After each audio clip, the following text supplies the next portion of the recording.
Supreme কোর্টের নির্দেশের পর ৬ স্থায়ী উপাচার্যের শিলমোহর। কলকাতা, যাদবপুর সহ ৬টি বিশ্ববিদ্যালয়ে স্থায়ী উপাচার্য নিয়োগ।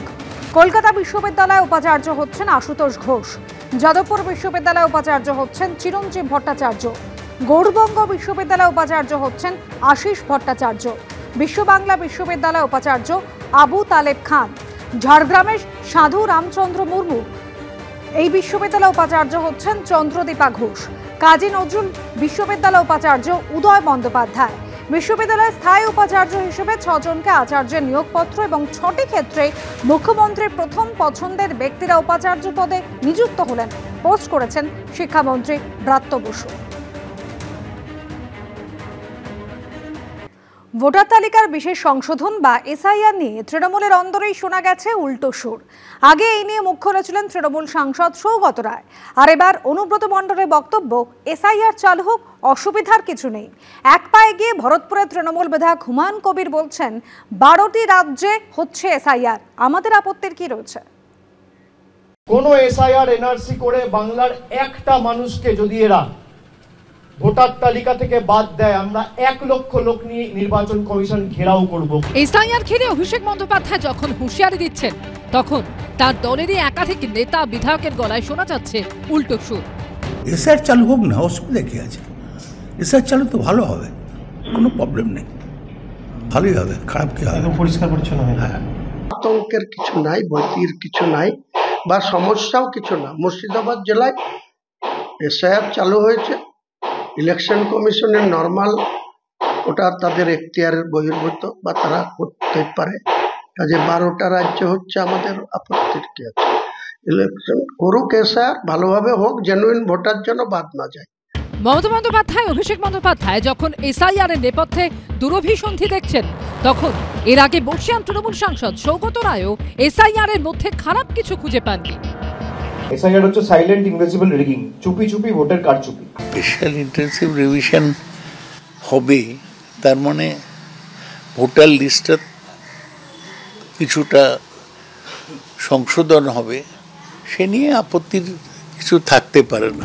এদিকে তৃণমূল এসআইআর এর বিরোধিতা করায় বিজেপিতে যোগ দিলেন আলিপুরদুয়ার জেলা তৃণমূলের সহসভাপতি। 12টা স্টেটে লাগু হয়ে গেছে, বাংলাতেও লাগু হয়েছে, এবং সেই জায়গায় যে বিরোধিতা চলছে, এইটাই আমার কাছে সবচাইতে মূল কারণ। এসআইআর একটা স্বাধীন স্বতন্ত্রভাবে কাজ করছে, সেই কাজ করার মধ্য দিয়ে মানুষ ভোট প্রদান করার জায়গা পাবে। তার জন্যই, এই প্রতিবাদের জন্যই আমি এই দল থেকে বেরিয়ে আজকে ভারতীয় জনতা পার্টিতে যোগদান করেছি। এসআইআর পক্ষে তো আমরা তো বলিনি এসআইআর হবে না, আমরা বলেছি এসআইআরকে সামনে রেখে কোনো রাজনৈতিক উদ্দেশ্য প্রণোদিতভাবে কোনো কাজ যদি করা হয়, সেই জায়গাটা নিয়ে আমাদের কিন্তু আপত্তি আছে। নির্বাচন কমিশনের নির্দেশে ইতিমধ্যেই পশ্চিমবঙ্গ সহ 12টি রাজ্যে এসআইআর এর প্রক্রিয়া শুরু হয়েছে। ৪ নভেম্বর থেকে শুরু হচ্ছে বাড়ি বাড়ি গিয়ে ভোটার যাচাইয়ের পর্ব। ভাস্কর মুখোপাধ্যায়, রাজীব চৌধুরী ও সন্দীপ সরকারের রিপোর্ট, এবিপি আনন্দ। ডায়মন্ড হারবারে মুসলিম ভোট বেড়েছে ১২৮%। শেষ রক্ষা চাইলে বুকে পাথর রেখেও বিজেপিকে ভোট দিন। ২০০২-এ হিন্দু ভোটার ছিল ৭,৩৩,০০০, এখন ১১ লক্ষ। ২০০২-এ মুসলিম ভোটার ছিল ৩,৪০,০০০, এখন ৮ লক্ষ। বিভাজনের রাজনীতি করছে তৃণমূল কংগ্রেস। শেষ রক্ষা চাইলে বুকে পাথর রেখেও বিজেপিকে ভোট দিন, বামেদের উদ্দেশ্যে বার্তা শ্রমিক ভট্টাচার্যের। পাল্টা সিপিএম এর কি বক্তব্য শোনাব। যদি আমরা ডায়মন্ড ছকের কথা দেখি, যেটা পশ্চিমবঙ্গের রোল মডেল, ২০০২ সালে ভোটার ছিল ১০,৫৪,০০০। আজকে ভোটার লিস্টের যে চেহারা, তাতে প্রায় ১৯ লক্ষের কাছাকাছি এখানকার ভোটার পৌঁছে গেছে। সারা রাজ্যে যদি জনসংখ্যার বৃদ্ধি দেখা যায়, সেটা 4%। ডায়মন্ড হারবার এবং জয়নগরে এই বৃদ্ধির হার হচ্ছে 8%। ২০০২ সালে হিন্দু ভোটারের সংখ্যা ছিল ৭ লক্ষ। ২০২৫ সালে হিন্দু ভোটারের সংখ্যা হচ্ছে ১১ লক্ষ। ২০০২ সালে মুসলিম ভোটারের সংখ্যা ছিল ৩,৪০,০০০। আজকে মুসলিম ভোটারের সংখ্যা হচ্ছে ৮ লক্ষ। ডায়মন্ড হারবার লোকসভা কেন্দ্রে ১২৮% গ্রোথ হয়েছে মুসলিম ভোটারদের ডায়মন্ড হারবার কেন্দ্রে। ডায়মন্ড হারবার এবং জয়নগর, এই দুটো কেন্দ্রকে পরিকল্পিতভাবে মুসলিম মেজরিটি বানিয়ে দেবার চেষ্টা হয়েছে।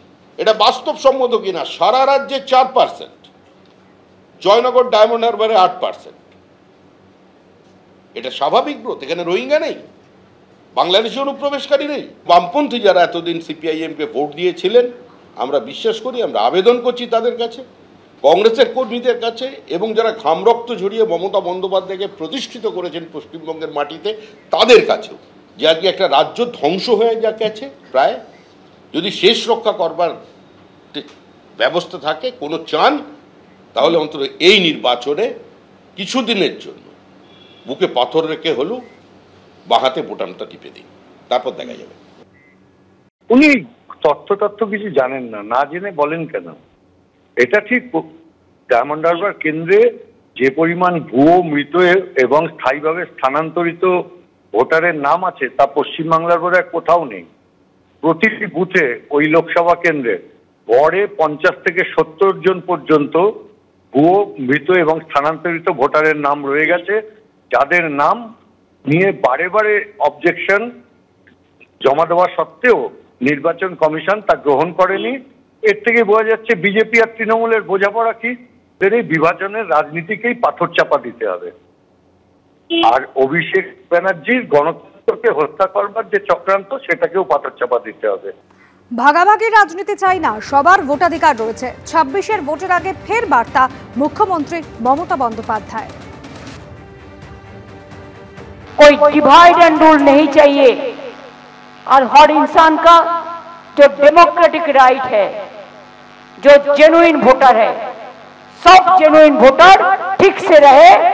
और डेमोक्रेसी में सबसे बड़ा पिलर ये तो जुडिशियरी होता है, मीडिया होता है और डेमोक्रेसी होता है।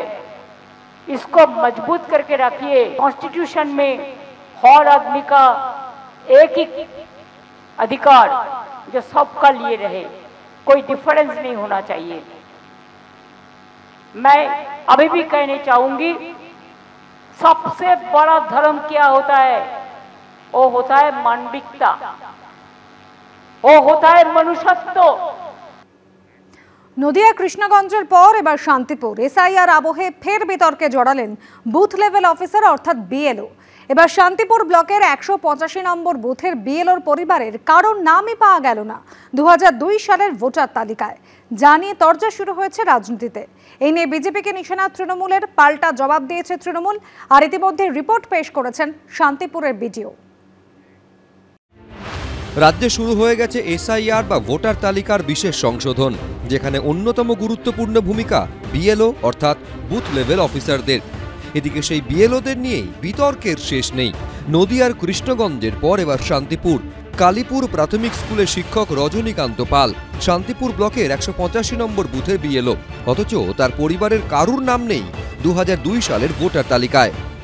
বিএলও তো আমি নিজে ইচ্ছা করে হয়নি, অফিস থেকে কিভাবে বিডি অফিস থেকে নাম পাঠিয়েছে।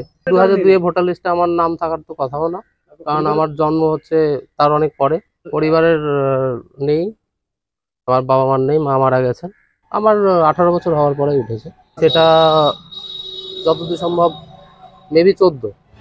এসআইআর প্রক্রিয়ার একেবারে শুরুতে বাড়ি বাড়ি এনুমারেশন ফর্ম পূরণের মতো গুরুত্বপূর্ণ দায়িত্বে রয়েছে বিএলওরা। ভোটার তালিকায় কাদের নাম থাকবে আর কাদের নাম বাদ যাবে তাও নির্ভর করছে এই কর্মীদেরই ওপর।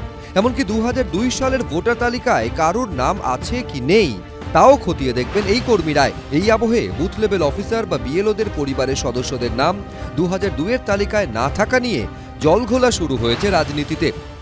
2002-এর যে তালিকায় তার বাবা মায়ের নাম নেই, বিডিও যাদেরকে এসআইআর এর দায়িত্বে পাঠাচ্ছেন, যে বিএলওদের, সেই বিএলওরা সঠিক আছেন কিনা, তাদের কাগজপত্র সঠিক আছে কিনা, তারা বৈধ নাগরিক কিনা, এই বিষয়টা কিন্তু ছানবিন করে তারপর তাকে কিন্তু এই বিএলও দায়িত্ব দেওয়া উচিত ছিল বিডিওর। আজকে বিএলওর শান্তিপুরে নাম এসছে, এই বিএলওর নাম নিশ্চয়ই তাহলে আজকে রাতারাতি সে শান্তিপুরে চলে আসেনি, তাহলে নিশ্চিতভাবে এসছে। তাহলে যে 13টা বা 14টা নথির দরকার আছে, সেই নথিগুলো না দিয়েই সে ভোটার তালিকায় নাম তুলেছিল পরবর্তীকালে 2002 সালের পরে। তাহলে সবার আগে আপনি ভাবুন, যে কাজ করতে যাবে সেই অবৈধ, তাহলে কাজ করলে কত অবৈধ বেরোবে।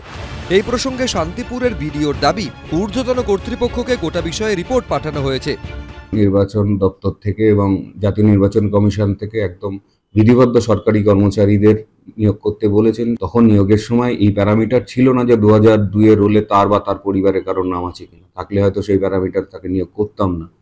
যে প্যারামিটারগুলোতে নিয়োগ করার কথা করা হয়েছে, এখন এই তথ্যটা ধরা পড়েছে। এরপর নির্বাচন কমিশন বা নির্বাচন দপ্তর যা সিদ্ধান্ত নেবে, তেমন যদি হয় আমার বিকল্প বিএলও বিধি ব্যবস্থা আছে, সে ব্যবস্থা হবে।